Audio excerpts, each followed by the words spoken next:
श्रीमद् भगवद गीता साक्षात भगवान की दिव्य वाणी है। इसकी महिमा अपार है, अपरिमित है। उसका यथार्थ में वर्णन कोई नहीं कर सकता। शेष महेश गणेश भी इसकी महिमा को पूरी तरह से नहीं कह सकते। फिर मनुष्य की तो बात ही क्या है। गीता सर्वशास्त्रमयी है। इसे सारे शास्त्रों का खजाना कहा जाता है। गीता को हम भगवान से भी बढ़कर कहें तो कोई अतिशयोक्ति नहीं होगी। भगवान ने स्वयं कहा है, मैं गीता के आश्रय में रहता हूं। गीता मेरा श्रेष्ठ घर है। गीता के ज्ञान का सहारा लेकर ही मैं तीनों लोकों का पालन करता हूं। श्रीमद् भगवद गीता एकमात्र ऐसा ग्रंथ है जो मनुष्य को जीने का सही तरीका बताती है। गीता जीवन में धर्म, कर्म और प्रेम का पाठ पढ़ाती है। श्रीमद् भगवद गीता का ज्ञान मानव जीवन और जीवन के बाद का जीवन दोनों के लिए उपयोगी माना गया है। श्रीमद् भगवद गीता में कुल 18 अध्याय और 700 श्लोक हैं, जिसे सभी के लिए पढ़ पाना थोड़ा मुश्किल है। इसीलिए आज के इस बेहद ही खास वीडियो में हम श्रीमद् भगवद गीता के 201 विचारों के बारे में बात करने वाले हैं, जिन्हें जानकर आप श्रीमद् भगवद गीता का सही मतलब समझ पाएंगे। इसलिए इन विचारों को आप हर रोज रात में सोने से पहले जरूर सुने। तो चलिए अब देर न करते हुए वीडियो शुरू करते हैं। भगवान श्री कृष्ण कहते हैं, 4 वेदों का अर्थ नहीं भी जानो तो कोई बात नहीं, लेकिन समझदारी, जवाबदारी, वफादारी और ईमानदारी, इन 4 शब्दों का मर्म जान लो तो भी जीवन सार्थक हो जाएगा।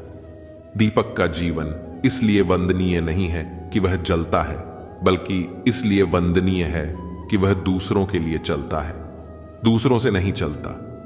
हमारी आस्था की परीक्षा तब होती है जब हम जो चाहे वह ना मिले और फिर भी हमारे दिल से प्रभु के लिए शुक्रिया ही निकले।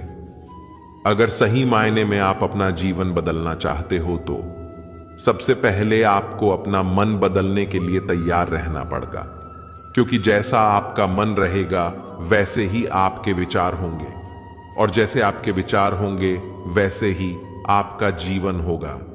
नीच विचार रखोगे तो नीच बन जाओगे, अच्छे विचार रखोगे तो ऊंचाई पर जाओगे।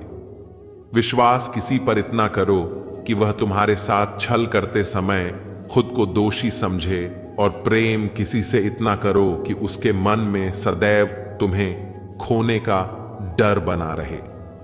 भगवान श्री कृष्ण कहते हैं, व्यक्ति को सदैव बुराई से बचकर रहना चाहिए। अगर कोई बुरा कर्म करता है तो वह कर्म उसको अपने जीवन में भोगना ही पड़ता है। जिस प्रकार सैकड़ों गायों के बीच बछड़ा अपनी मां को खोज लेता है, ठीक उसी प्रकार कर्म का फल आपको हजारों की भीड़ में भी खोज लेगा। माधव कहते हैं, किसी जीव को कष्ट देकर आप मुझे खुश नहीं देख सकते हो। श्री कृष्ण जगत के स्वामी हैं। वह कण कण में निवास करते हैं। छोटे से छोटे जीव के हृदय में ईश्वर का वास होता है। किसी जीव को कष्ट का अनुभव होना ईश्वर को कष्ट का अनुभव कराता है। इसीलिए किसी भी जीव को कष्ट देना ईश्वर को कष्ट देने के समान है। मृत्यु एक अटल सत्य है जिसे कभी बदला नहीं जा सकता है। इस संसार का जब से निर्माण हुआ है तब से जन्म मृत्यु का चक्र चलता आ रहा है। जिस प्रकार मनुष्य अपने पुराने वस्त्रों को त्याग कर नए वस्त्र धारण करता है, ठीक उसी प्रकार आत्मा पुराने व्यर्थ शरीर को त्याग कर नए शरीर को धारण करती है। यह प्रकृति का नियम है। इस सत्य को स्वीकार करके भय मुक्त होकर आज में जीना चाहिए। ज्ञानी व्यक्ति ना तो मरने वाले का शोक करते हैं और ना ही उनका शौक करते हैं जो अभी जिंदा हैं, क्योंकि वह जानते हैं जो मर गया वो फिर से जन्म लेगा और जो जिंदा है वो एक दिन जरूर मरेगा। केवल ज्ञान ही एक ऐसा अक्षय तत्व है जो कहीं भी किसी भी अवस्था में और किसी भी काल में मनुष्य का साथ नहीं छोड़ता। धरती पर जिस प्रकार मौसम में बदलाव आता है, ठीक उसी प्रकार जीवन में भी सुख दुख आता जाता रहता है। युद्ध हो या जीवन सफलता केवल 3 शस्त्रों से प्राप्त होती है: धर्म, धैर्य और साहस। कोई भी मनुष्य जन्म से नहीं बल्कि अपने कर्मों से महान बनता है। कुछ पाना है तो खुद पर भरोसा कीजिए, क्योंकि सहारे कितने भी सच्चे और अच्छे हों, साथ छोड़ ही जाते हैं। मित्र गरीब हैं या अमीर मायने नहीं रखता, बल्कि वो आपके बुरे समय में आपका साथ कितना देता है या मायने रखता है। धर्म चाहे जो भी हो, अच्छे इंसान बनो। हिसाब तुम्हारे कर्म का होगा, धर्म का नहीं। खुशी के लिए काम करोगे तो खुशी नहीं मिलेगी, लेकिन खुश होकर काम करोगे तो जरूर मिलेगी। जब आप दूसरों के लिए अच्छा चाहते हैं तो वहीं अच्छी चीजें आपके जीवन में वापस आती हैं। यही प्रकृति का नियम है। आपका मूल्य इससे तय नहीं होता कि आप क्या हैं, यह इससे तय होता है कि आप खुद को क्या बनाने की क्षमता रखते हैं। हंसता हुआ मन और हंसता हुआ चेहरा, यही सच्ची संपत्ति है। मनुष्य हमेशा अपने भाग्य को कोसता है, ये जानते हुए भी कि भाग्य से भी ऊंचा उसका कर्म है जो उसके स्वयं के हाथों में है। कमियां भले ही हजारों हो तुम्हें, लेकिन खुद पर विश्वास रखो कि तुम सबसे बेहतर करने का हुनर रखते हो। जितना इंतजार परमात्मा आपसे करवा रहा है, समय आने पर वह इतना देगा कि संभाल भी नहीं पाओगे। भगवान श्री कृष्ण कहते हैं, जिस प्रकार प्रकाश की ज्योति अंधेरे में चमकती है, ठीक उसी प्रकार सत्य भी चमकता है। इसलिए मनुष्य को हमेशा सत्य की राह पर चलना चाहिए। क्रोध मनुष्य को नरक की ओर ले जाने वाला द्वार है। क्रोध करने से व्यक्ति का मन अशांत हो जाता है। वह आवेश में आकर कई बार अपना ही नुकसान कर बैठता है।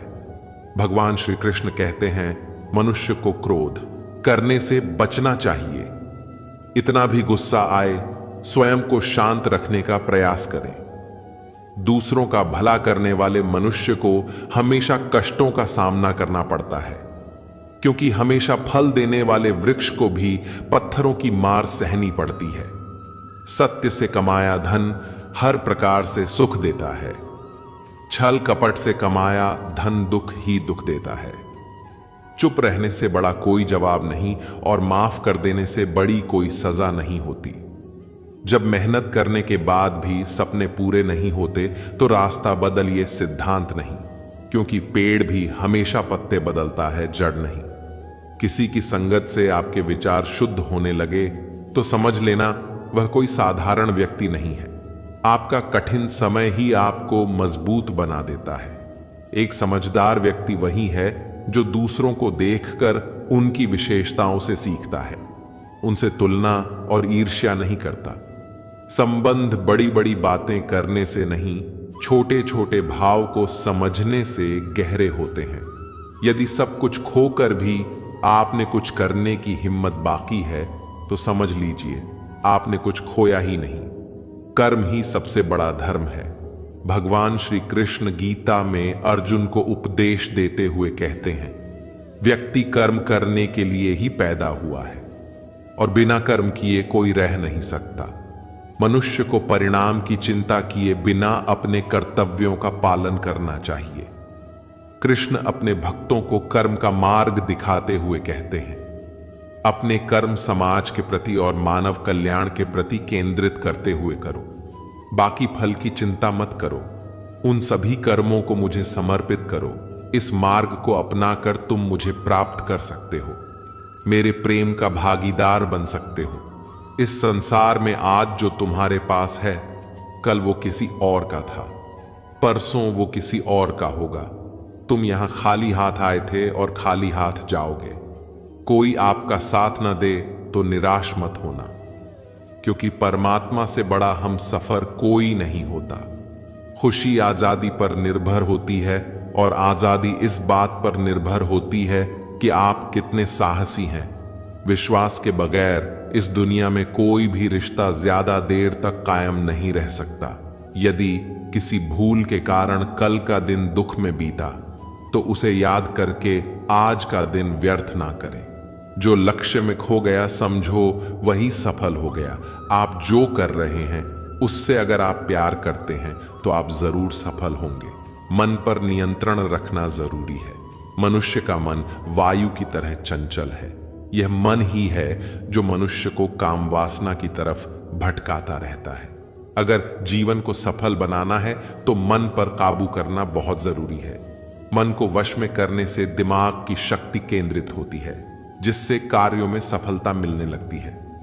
गीता के अनुसार जिस व्यक्ति ने अपने मन पर काबू पा लिया, वो मन में पैदा होने वाली बेकार की चिंताओं और इच्छाओं से भी दूर रहता है। साथ ही व्यक्ति अपने लक्ष्य को भी आसानी से प्राप्त कर लेता है।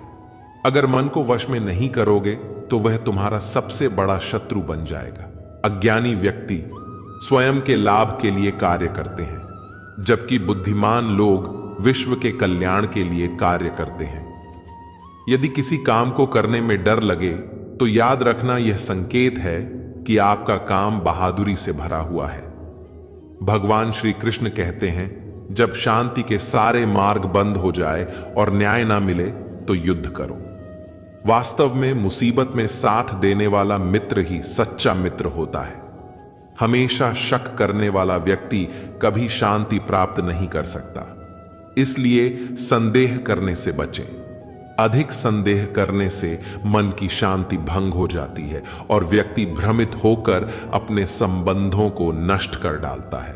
तन की सुंदरता मन को आकर्षित करती है, जबकि स्वभाव की सुंदरता हृदय को आकर्षित करती है। इसीलिए मनुष्य का स्वभाव हमेशा निर्मल होना चाहिए।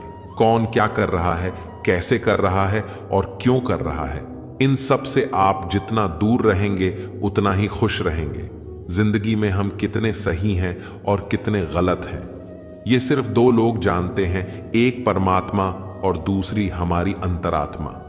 भगवान श्री कृष्ण कहते हैं, जिस मनुष्य के अंदर ज्ञान की कमी और ईश्वर में श्रद्धा नहीं होती, वह मनुष्य जीवन में कभी भी आनंद और सफलता को प्राप्त नहीं कर पाता। भगवान कहते हैं, जो मनुष्य सुख और दुख में शांत रहता है, जिसके राग, भय और क्रोध नष्ट हो गए हैं, जो मनुष्य शुभ और अशुभ वस्तु को पाकर प्रसन्न होता है, जिन्होंने अब अपनी इंद्रियों को वश में कर लिया है, वह स्थिर बुद्धि मनुष्य मुनि के समान है।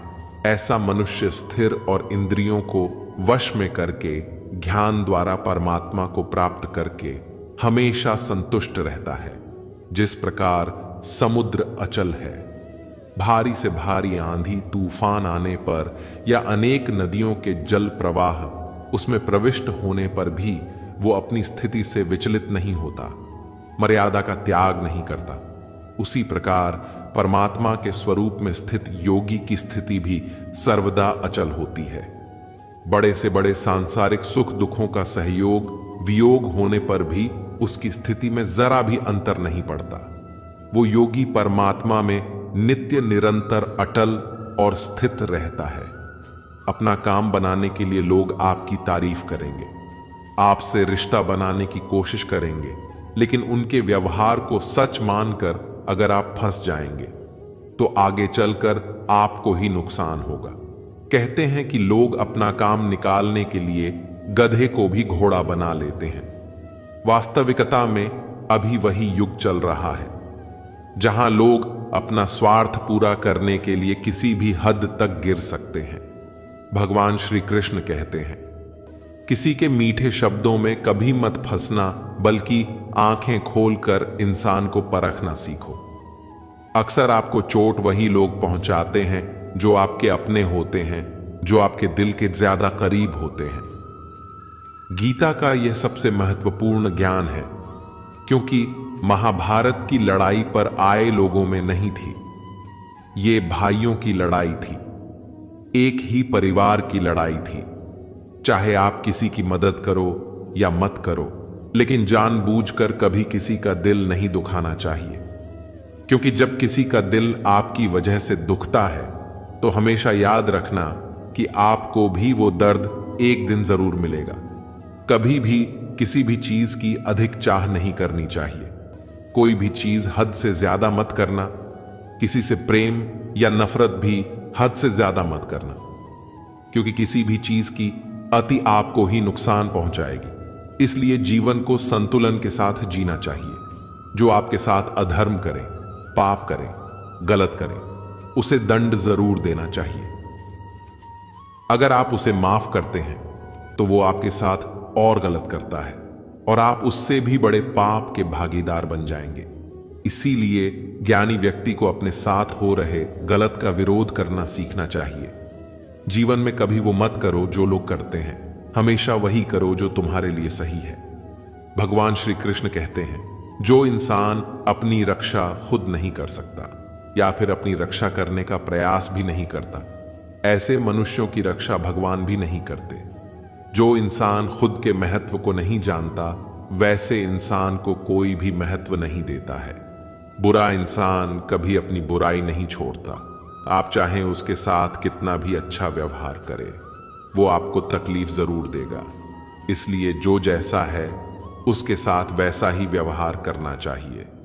जो इंसान समय की कदर नहीं करता, समय भी उस इंसान की कदर कभी नहीं करता है, और वैसा इंसान जीवन में कभी भी सुख, शांति और सफलता को प्राप्त नहीं कर पाता है। संगति का मनुष्य के जीवन पर बहुत गहरा प्रभाव पड़ता है। अच्छा इंसान अगर बुरे लोगों के संगत में रहेगा तो वह भी एक दिन बुरा बन जाएगा।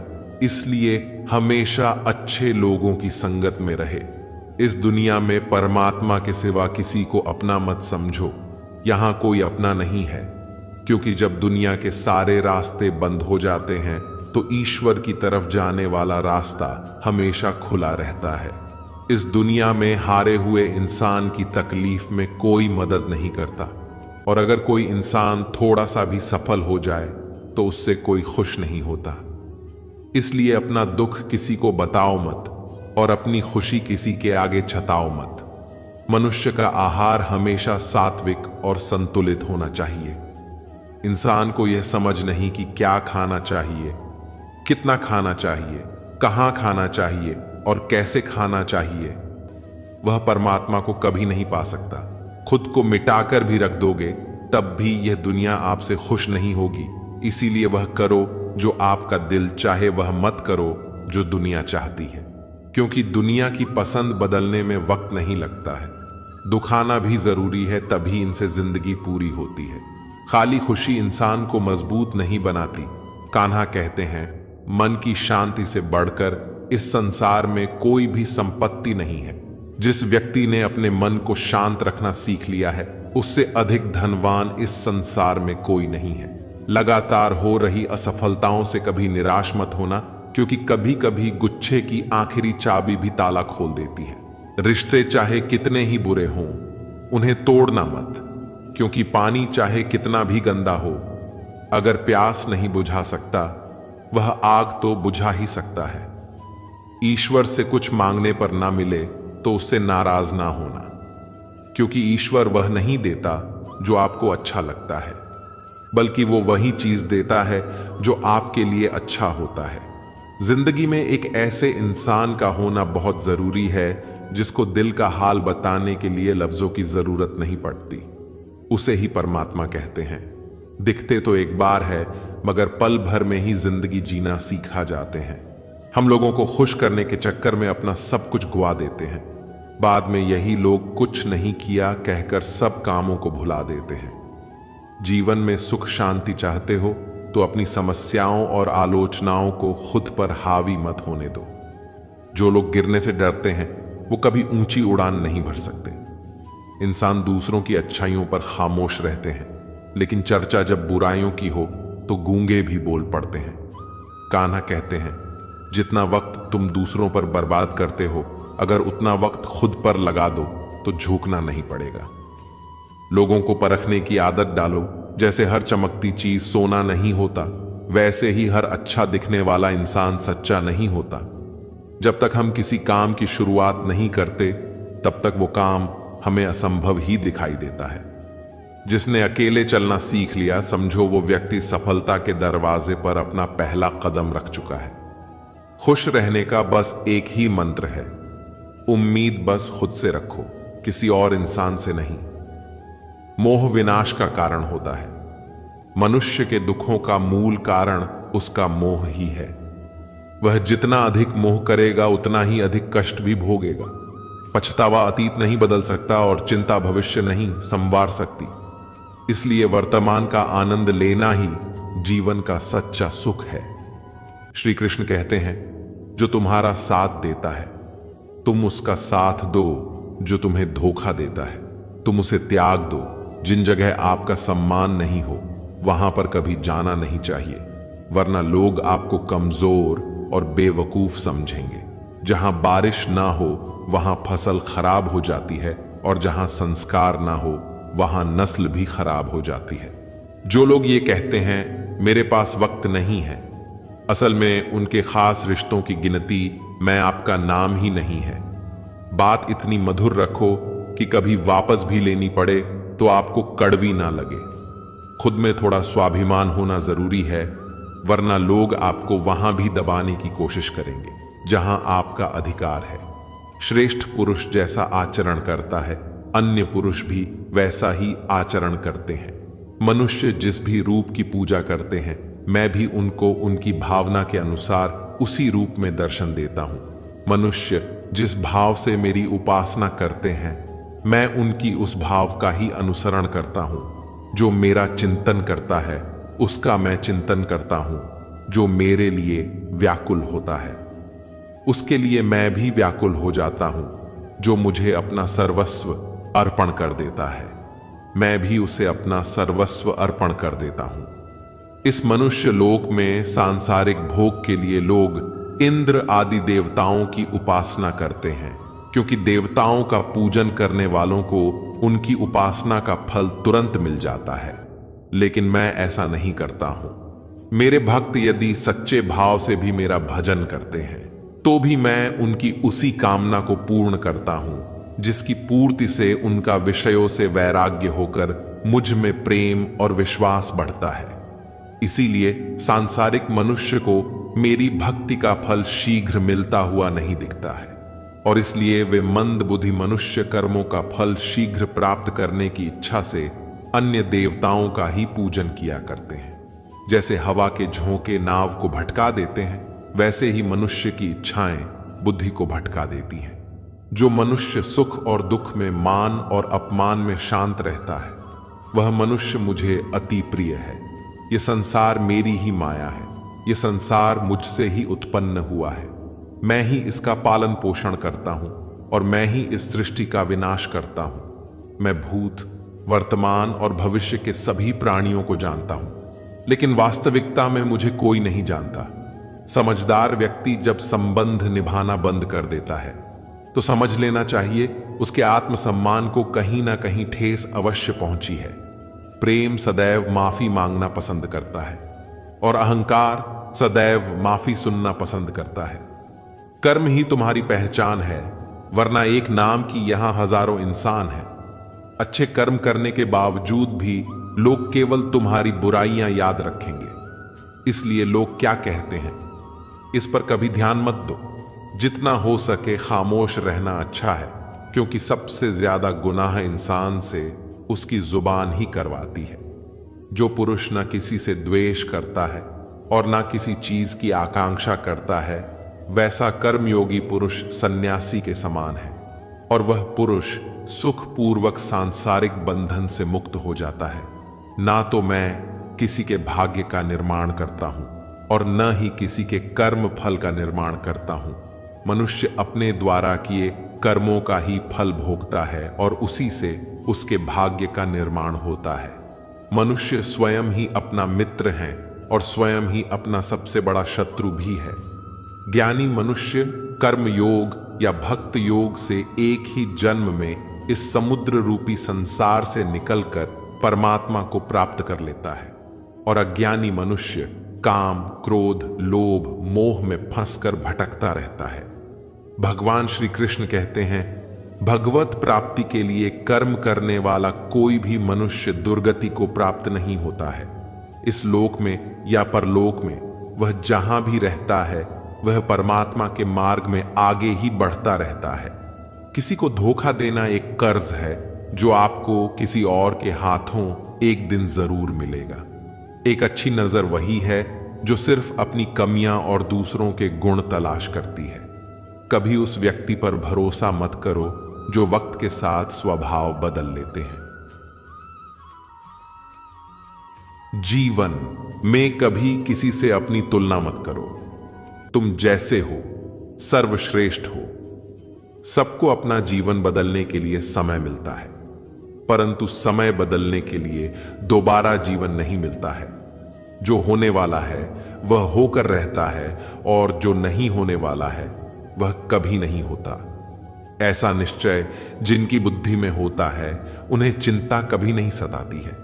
जिनकी बुद्धि माया ने हर ली है, जो जानबूझकर पाप कर्मों में ही लिप्त है, जो मुझे जानने की चेष्टा भी नहीं करते, ऐसे मनुष्य को जीवन में और जीवन के बाद के जीवन में भी कष्टों से मुक्ति नहीं मिल पाती है। जो मनुष्य अंत काल में भी मुझको स्मरण करता हुआ शरीर त्यागता है, वह मेरे परम धाम को प्राप्त होता है, इसमें कोई संशय नहीं है। देवताओं को पूजने वाले देवताओं को प्राप्त होते हैं, पितरों को पूजने वाले पितरों को प्राप्त होते हैं, भूतों को पूजने वाले भूतों को प्राप्त होते हैं, और मेरा पूजन करने वाले भक्त मुझको ही प्राप्त होते हैं। इसलिए मेरे भक्तों का पुनर्जन्म नहीं होता। जो कोई भक्त मेरे लिए प्रेम से पत्र, पुष्प, फल, जल दिया अर्पण करता है, उस शुद्ध बुद्धि भक्त का प्रेम पूर्वक अर्पण किया हुआ वह पत्थर पुष्प में सद्गुण से प्रकट होकर प्रेम पूर्वक खाता हूं।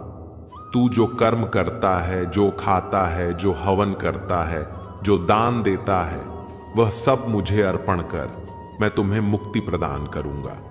यदि कोई दुराचारी भी अनन्या भाव से मेरा भक्त बनकर मुझ तक पहुंचता है, तो वह पुरुष भी साधु के समान है, क्योंकि उसने भली भांति निश्चय कर लिया है कि परमेश्वर के भजन के समान अन्य कुछ भी नहीं है। स्त्री, वैश्य, शूद्र, भूत, चंडाल, कोई भी हो, वो मेरी शरण में आकर परंगति को प्राप्त होते। अच्छी नीयत से किया गया काम कभी व्यर्थ नहीं जाता है, और उसका फल आपको जरूर मिलता है। जीवन की सबसे बड़ी गलती वही होती है जिन गलती से हम कुछ सीख नहीं पाते हैं। तुम आज जो भी कर्म कर रहे हो, उसका फल तुम्हें कल प्राप्त होगा, और आज जो तुम्हारे पास है वह तुम्हारे द्वारा किए गए कर्मों का फल है। जो मनुष्य श्रद्धा भाव से मेरी भक्ति करता है, मैं उसे वो हर चीज देता हूं जो उसके पास नहीं है, और जो उसके पास है मैं उसकी रक्षा भी करता हूं। जीवन कठिन तब लगता है जब हम स्वयं में बदलाव करने के बजाय परिस्थितियों को बदलने का प्रयास करते हैं। शस्त्र केवल शरीर को घायल कर देते हैं, किंतु शब्द आत्मा को भी घायल कर देते हैं। जब विरोधियों का पलड़ा भारी हो, तो विजय पाने के लिए कूटनीति का रास्ता अपना हो। दुनिया में केवल माता और पिता ही ऐसे इंसान हैं जो चाहते हैं कि हमारे बच्चे हमसे भी ज्यादा कामयाब हों। जब इंसान की जरूरत बदल जाती है, तब इंसान की बात करने का तरीका भी बदल जाता है। जो व्यक्ति अपनी गलतियों के लिए स्वयं से लड़ता है, उसे कोई भी नहीं हरा सकता। जिन मनुष्य के हृदय में सच्ची मानवता हो, उसकी सोच हमेशा यही होगी कि मुझे मिला हुआ दुख किसी को नहीं मिले, और मुझे मिला हुआ सुख सबको मिले। मीठा झूठ बोलने से अच्छा है कड़वा सच बोला जाए। इससे आपको सच्चे शत्रु जरूर मिलेंगे, लेकिन झूठे मित्र नहीं। बुरे कर्म करने नहीं पड़ते, हो जाते हैं, और अच्छे कर्म होते नहीं करने पड़ते हैं। कोई सराहना करे या निंदा लाभ तुम्हारा ही है। प्रशंसा प्रेरणा देती है, और निंदा सुधारने का अवसर। हमारे तामसिक गुण हमारे अंदर हीन भावना पैदा करके हमें खुद को उदास और नुकसान पहुंचाते हैं। भगवान श्री कृष्ण कहते हैं, हर मनुष्य को तामसिक और राजसी गुणों को खत्म करके अपने सात्विक गुणों से परिचित होना पड़ेगा। सात्विक गुण वो है जो आत्मा को अपने आसपास की हर चीज से जोड़े रखता है और उन्हें प्यार करना सिखाता है। तुम्हारा क्या गया जो तुम रोते हो? तुम क्या लाए थे जो तुमने खो दिया? तुमने क्या पैदा किया था जो नष्ट हो गया? तुमने जो लिया यही से लिया, जो दिया यही पर दिया। जो आज तुम्हारा है कल किसी और का होगा, क्योंकि परिवर्तन ही संसार का नियम है, और समय के साथ संसार में हर चीज परिवर्तन के नियम का पालन करती है। भगवान श्री कृष्ण कहते हैं, किसी का अच्छा ना कर सको तो बुरा भी मत करना, क्योंकि दुनिया कमजोर है लेकिन दुनिया बनाने वाला नहीं। हे अर्जुन, संपूर्ण प्राणी जन्म से पहले अप्रकट थे और मरने के बाद भी अप्रकट हो जाने वाले हैं, केवल बीच में ही प्रकट है। फिर ऐसी स्थिति में क्या शौक करना है? कोई एक महापुरुष ही इस आत्मा को आश्चर्य की भांति से देखा है, वैसा ही दूसरा कोई महापुरुष ही इसके तत्व का आश्चर्य की भांति वर्णन करता है, तथा दूसरा कोई अधिकारी पुरुष ही इसे आश्चर्य की भांति सुनता है, और कोई कोई तो सुनकर भी इसको नहीं जानता। यहां श्री भगवान का भाव है कि आत्मा आश्चर्य है, इसलिए उसे देखने वाला संसार में कोई विरला ही होता है और वह उसे आश्चर्य की भांति देखता है। जो महापुरुष परमात्मा को जानने वाले हैं, जो संपूर्ण वेदों और शास्त्रों के ज्ञाता है, वही आत्मा का वर्णन कर सकते हैं, और उनका वर्णन करना भी आश्चर्य की भांति होता है। हे अर्जुन, ये आत्मा सबके शरीरों में सदा ही रहती है, इसका कभी नाश नहीं हो सकता। इस कारण संपूर्ण प्राणियों के लिए तू शोक करने के योग्य नहीं है, तथा अपने धर्म को देखकर भी तू शोक करने के योग्य नहीं है। अर्थात तुझे भय नहीं करना चाहिए, क्योंकि क्षत्रिय के लिए धर्मयुक्त योद्धा से बढ़कर दूसरा कोई कल्याणकारी कर्तव्य नहीं है। हे पार्थ, अपने आप प्राप्त हुए और खुले हुए स्वर्ग के द्वार, इस प्रकार के योद्धा को भाग्यवान क्षत्रिय लोग ही पाते हैं। किंतु यदि तू इस धर्मयुक्त युद्ध को नहीं करेगा तो स्वधर्म और कीर्ति को खोकर पाप को प्राप्त होगा, तथा सब लोग अनंत काल तक तेरी कीर्ति की चर्चा करेंगे।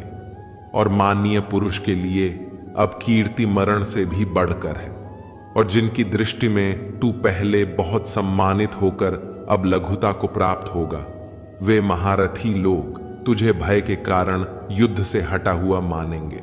अर्थात तुम्हारे शत्रु ने तेरे सामर्थ्य की निंदा करते हुए तुझे बहुत से न कहने योग्य वचन भी कहेंगे, उससे अधिक दुख और क्या होगा।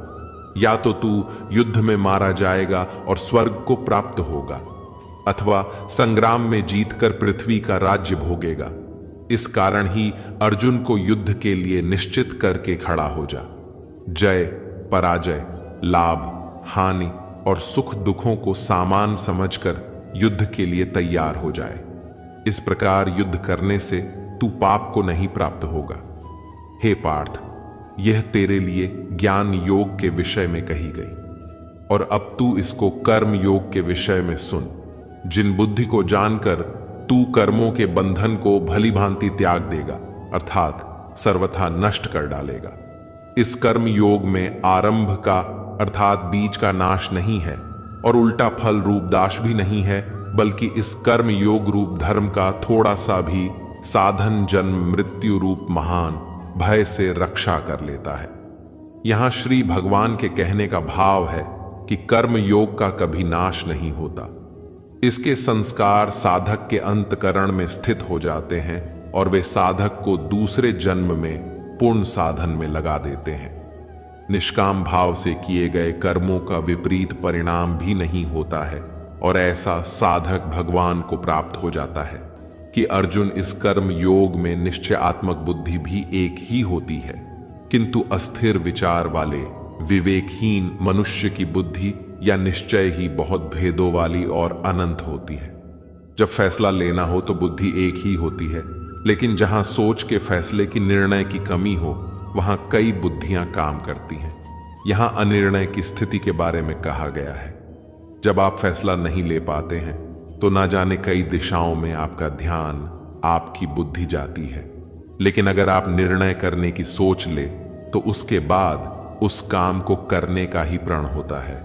हे अर्जुन, जो भोगों में तन्मय हो रहे हैं, जो कर्म फल के प्रशंसक वेद वाक्यों में ही वृद्धि रखते हैं, जिनकी बुद्धि में स्वर्ग ही परम वस्तु है, और जो स्वर्ग से हारकर दूसरी कोई वस्तु ही नहीं है, यानी ऐसे लोग जो कर्म के बदले में होने वाले सिर्फ फल या लाभ की बात करते हैं, तो वह कर्म नहीं स्वार्थ बन जाता है। उसे कर्म नहीं कह सकते। हे अर्जुन, जो अज्ञानी लोग सिर्फ दिखाओ शोभा युक्त वाणी को कहते हैं, वह ढोंगी होते हैं। वो कहते बहुत कुछ है लेकिन करते बहुत कम है। ऐसे लोगों से बचकर रहना चाहिए जो कर्म की बातें भोग और ऐश्वर्या के लिए करते हैं, जिनका ध्येय सिर्फ भोग और ऐश्वर्या है। उन पुरुषों की परमात्मा में निश्चयात्मक का बोध भी नहीं होता। हे अर्जुन, वेदों के कर्मकांड हमारी प्रकृति के 3 गुणों से जुड़े हैं। इसलिए तू उन भोगों एवं उनके साधनों में आसक्तिहीन, हर शोक आदि बंधनों से रहित, नित्य वस्तु परमात्मा में स्थित योग को ना जानने वाला और स्वाधीन अंतकरण वाले हो।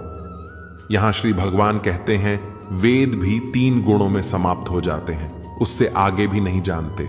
उससे आगे है कर्म योग।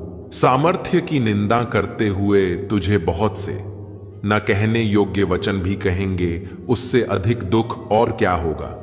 या तो तू युद्ध में मारा जाएगा और स्वर्ग को प्राप्त होगा, अथवा संग्राम में जीतकर पृथ्वी का राज्य भोगेगा। इस कारण ही अर्जुन को युद्ध के लिए निश्चित करके खड़ा हो जा। जय पराजय, लाभ हानि और सुख दुखों को सामान समझकर युद्ध के लिए तैयार हो जाए। इस प्रकार युद्ध करने से तू पाप को नहीं प्राप्त होगा।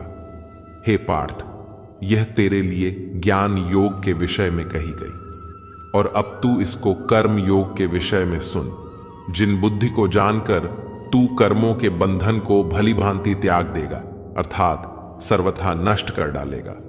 इस कर्म योग में आरंभ का अर्थात बीज का नाश नहीं है और उल्टा फल रूप दाश भी नहीं है, बल्कि इस कर्म योग रूप धर्म का थोड़ा सा भी साधन जन्म मृत्यु रूप महान भय से रक्षा कर लेता है।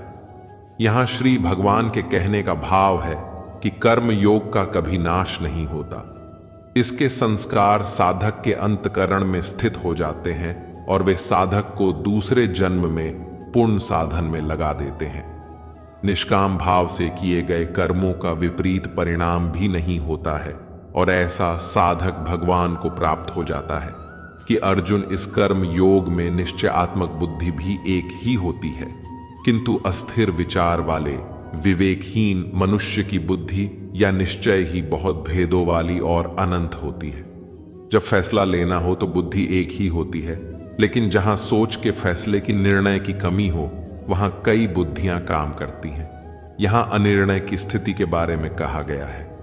जब आप फैसला नहीं ले पाते हैं तो ना जाने कई दिशाओं में आपका ध्यान, आपकी बुद्धि जाती है। लेकिन अगर आप निर्णय करने की सोच ले तो उसके बाद उस काम को करने का ही प्रण होता है। हे अर्जुन, जो भोगों में तन्मय हो रहे हैं, जो कर्म फल के प्रशंसक वेद वाक्यों में ही वृद्धि रखते हैं, जिनकी बुद्धि में स्वर्ग ही परम वस्तु है और जो स्वर्ग से हार कर दूसरी कोई वस्तु ही नहीं है, यानी ऐसे लोग जो कर्म के बदले में होने वाले सिर्फ फल या लाभ की बात करते हैं, तो वह कर्म नहीं स्वार्थ बन जाता है, उसे कर्म नहीं कह सकते। हे अर्जुन, जो अज्ञानी लोग सिर्फ दिखाओ शोभा युक्त वाणी को कहते हैं, वह ढोंगी होते हैं। वो कहते बहुत कुछ है लेकिन करते बहुत कम है। ऐसे लोगों से बचकर रहना चाहिए जो कर्म की बातें भोग और ऐश्वर्या के लिए करते हैं, जिनका ध्येय सिर्फ भोग और ऐश्वर्या है। उन पुरुषों की परमात्मा में निश्चयात्मक का बोध भी नहीं होता। हे अर्जुन, वेदों के कर्मकांड हमारी प्रकृति के 3 गुणों से जुड़े हैं। इसलिए तू उन भोगों एवं उनके साधनों में आसक्तिहीन, हर शोक आदि बंधनों से रहित, नित्य वस्तु परमात्मा में स्थित योग को ना जानने वाला और स्वाधीन अंतकरण वाले हो। यहां श्री भगवान कहते हैं, वेद भी 3 गुणों में समाप्त हो जाते हैं, उससे आगे भी नहीं जानते। उससे आगे है कर्म योग। श्री भगवान का कहना है कि कर्म करो, लेकिन उससे आसक्ति मत रखो। बेहद बड़े जलाशय के प्राप्त हो जाने पर छोटे जलाशय में मनुष्य का जितना प्रयोजन रहता है, उसी तरह से जिसने ब्रह्म तत्व को समझ लिया, तब उसके लिए वेदों की कोई आवश्यकता नहीं रह जाती है।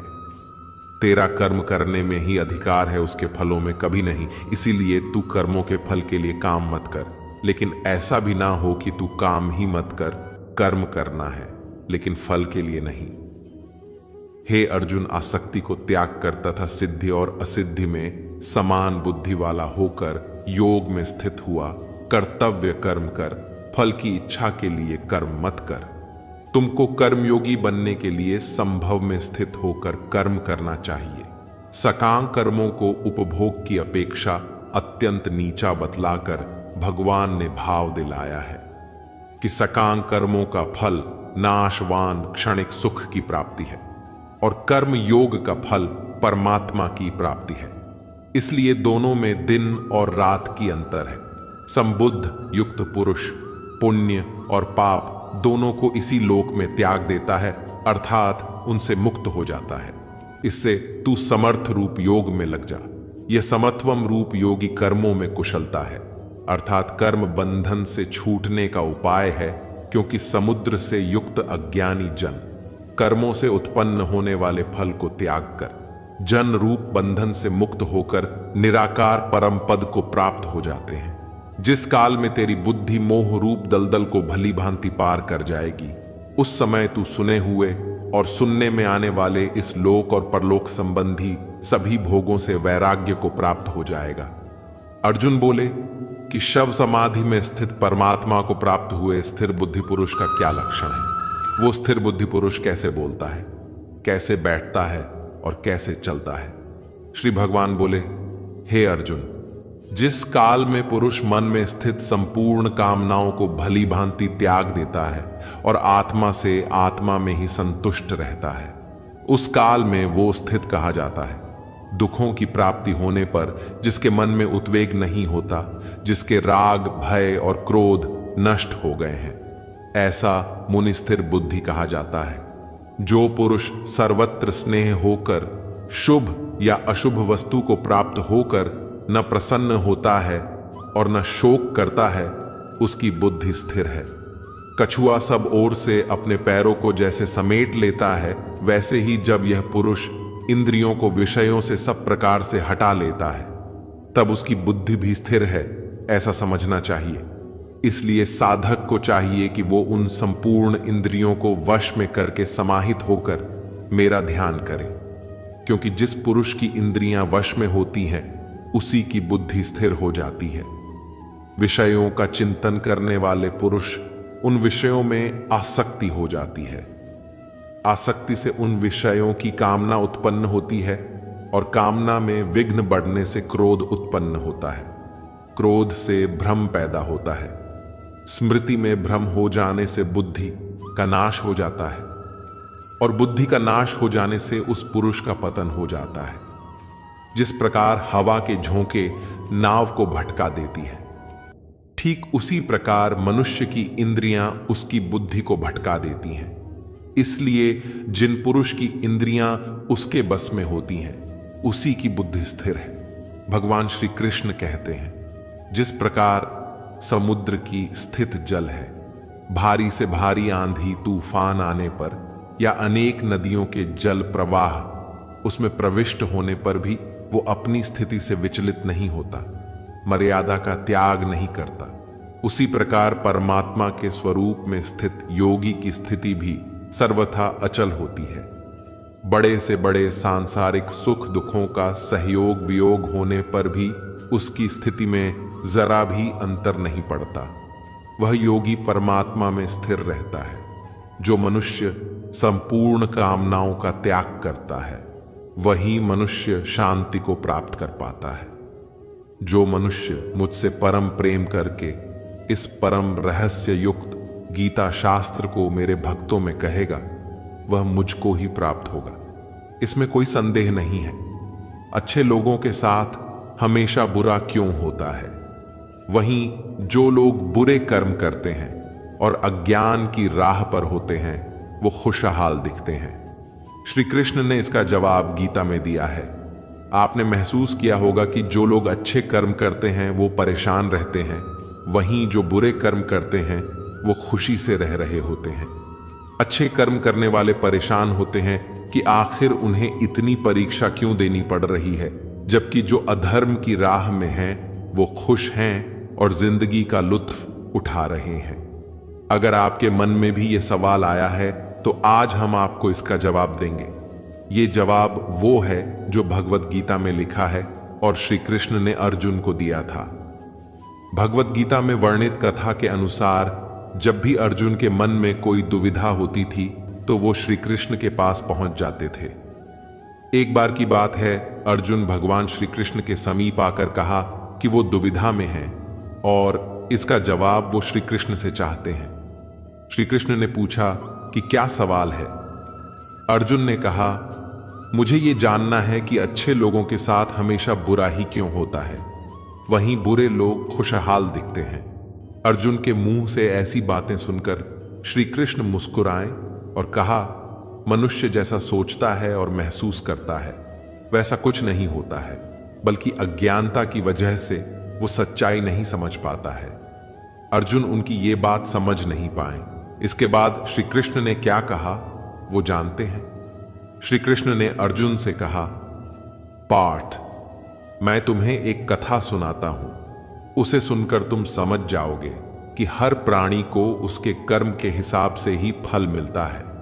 प्रकृति हर किसी को अपनी राह चुनने का मौका देती है। अब वो मनुष्य की इच्छा पर निर्भर करता है कि उसे धर्म की राह चुननी है या अधर्म की। कथा शुरू करते हुए श्री कृष्ण ने कहा, एक नगर में दो पुरुष रहा करते थे। एक पुरुष व्यापारी था जिसके जीवन में धर्म की बहुत महत्ता थी। वो पूजा पाठ में यकीन रखता था। वो हर रोज मंदिर जाता था और दान धर्म भी करता था और हर रोज भगवान की पूजा करता था। वहीं दूसरा पुरुष बिल्कुल विपरीत था। वो हर रोज मंदिर तो जाता था लेकिन पूजा करने नहीं, बल्कि मंदिर के बाहर से जूते चप्पल चुराने। उसे दान और धर्म से कोई लेना देना नहीं था। समय बीतता गया और एक दिन बहुत जोर की बारिश हो रही थी। इस वजह से मंदिर में पुजारी के अलावा कोई नहीं था। ये बात जब दूसरे पुरुष को पता चली तो उसने कहा कि यह सही मौका है मंदिर का धन चुराने का। पंडित से नजर बचाकर उसने मंदिर का सारा धन चुरा लिया। उसी समय धर्म कर्म में विश्वास रखने वाला व्यक्ति भी मंदिर पहुंचा। दुर्भाग्य से मंदिर के पुजारी ने उसे ही चोर समझ लिया और चिल्लाने लगे। वहां लोग एकत्र हो गए और उसे बहुत मारा। किसी तरह वो बचते बचाते वहां से निकला तो दुर्भाग्य ने उसका साथ वहां भी नहीं छोड़ा। मंदिर के बाहर वो एक गाड़ी से टकरा गया और घायल हो गया। फिर वो व्यापारी लंगड़ाते हुए घर जाने लगा तो रास्ते में उसकी मुलाकात उस पुरुष से हुई जिसने मंदिर से धन चुराया था। उसने कहा, आज तो मेरी किस्मत चमक गई, एक साथ इतना सारा धन मिल गया। ये सब देखकर उसे बहुत बुरा लगा और उसने अपने घर से भगवान की सारी तस्वीरें निकाल दी। कुछ सालों बाद दोनों की पुरुषों की मृत्यु हो गई। मरने के बाद जब दोनों यमराज की सभा में पहुंचे और भले पुरुष ने दूसरे व्यक्ति को देखा तो उसे बहुत गुस्सा आया। उसने क्रोधित होकर यमराज से पूछ ही लिया, मैं तो हमेशा अच्छे कर्म करता था, दान में विश्वास रखता था, उसके बदले जीवन भर मुझे अपमान और दर्द ही मिला और इस व्यक्ति को नोटों से भरी पोटली। आखिर ऐसा भेदभाव क्यों? इस पर यमराज ने कहा, पुत्र, तुम गलत समझ रहे हो। जिस दिन तुम्हारी गाड़ी से टक्कर हुई थी वो दिन तुम्हारे जीवन का आखिरी दिन था, परंतु तुम्हारे अच्छे कर्मों की वजह से तुम्हारी मौत सिर्फ एक छोटी सी चोट में बदल गई। तुम इस दुष्ट व्यक्ति के बारे में जानना चाहते हो। दरअसल इसके भाग्य में राजयोग था, मगर इसके कुकर्मों और अधर्म की वजह से वो सिर्फ एक छोटी सी धन की पोटली में बदल गया। कथा सुनाने के बाद श्री कृष्ण अर्जुन से कहते हैं, पार्थ, क्या अब तुम्हें तुम्हारे सवाल का जवाब मिल गया? ऐसा सोचना कि भगवान तुम्हारे कर्मों को नजरअंदाज कर रहे हैं, यह बिल्कुल भी सत्य नहीं है। भगवान हमें कब क्या किस रूप में दे रहा है मनुष्य को समझ में नहीं आता है। मगर आप अच्छे कर्म करते रहें तो भगवान की कृपा हमेशा बनी रहती है। इसलिए अपने अच्छे कर्मों को बदलना नहीं चाहिए, क्योंकि उसका फल हमें इसी जीवन में मिलता है। इसलिए मनुष्य का फर्ज है कि वो हमेशा अच्छे कर्म करते रहें, क्योंकि श्री कृष्ण ने गीता में भी बताया है कि किसी के द्वारा किया गया कर्म बेकार नहीं जाता है, चाहे वो अच्छा हो या बुरा। दोस्तों, भगवान श्री कृष्ण की यह बातें अगर आपको पसंद आई तो कमेंट में जय श्री राधे कृष्ण जरूर लिखें और ऐसे ही प्रेरणादायक वीडियो देखने के लिए कृष्णा आनंद चैनल को सब्सक्राइब कर लें। धन्यवाद। जय श्री राधे कृष्ण।